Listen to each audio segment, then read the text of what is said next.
وضو کرنے کے بعد جلدی جلدی جب مسجد کی طرف آتے ہیں جماعت میں شامل ہونے کے لیے، تو ان کی کفیں کھلی ہوتی ہیں اور آستینوں کو جو ہے نا وہ اوپر اس طرح جب ہم وضو کرتے ہیں تو اوپر ہوتی ہیں، تو بھاگتے ہوئے آتے ہیں اور اسی طرح جو ہے نا اوپر کیے ہوئے اسی حالت کے اندر جلدی جلدی سے آ کر نماز شروع کر دیتے ہیں۔ تو کیا آیا یہ فولڈ کرنا، کفیں آستینیں اوپر چڑھانا، کیا یہ نماز کا حصہ ہے یا نماز میں ممنوع ہے؟ صحیح البخاری کے اندر حدیث نمبر 810 اور صحیح مسلم کے اندر حدیث نمبر 490 پر نبی علیہ الصلوۃ والسلام فرماتے ہیں، اللہ تبارک و تعالیٰ نے مجھے حکم دیا ہے امرت ان اسجد علی سبعۃ اعضاء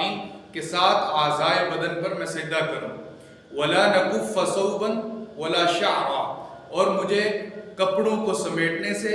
اور بالوں کے ساتھ کھیلنے سے اللہ تبارک و تعالیٰ نے منع کیا ہے۔ فتح الباری کے اندر ابن حجر اسقلانی رحمہ اللہ فرماتے ہیں یہ مکروہ ہے، یہ غلط کام ہے، نماز کے اندر ایسا نہیں کرنا چاہیے۔ داؤدی رحمہ اللہ بھی فرماتے ہیں یہ نماز کے اندر ممنوع احکام میں سے ہے، اور اسی طرح قاضی عیاض رحمہ اللہ فرماتے ہیں یہ نماز کے اندر ممنوع کام ہے، ان چیزوں سے بچنا چاہیے، چاہے وہ پینٹ کو فولڈ کرنا ہو، چاہے وہ اپنے جو ہے نا قمیض کو فولڈ کرنا ہو، چاہے وہ آستینوں کو فولڈ کرنا ہو، یہ سارے معاملات نماز کے اندر منع ہے۔ اللہ ہمیں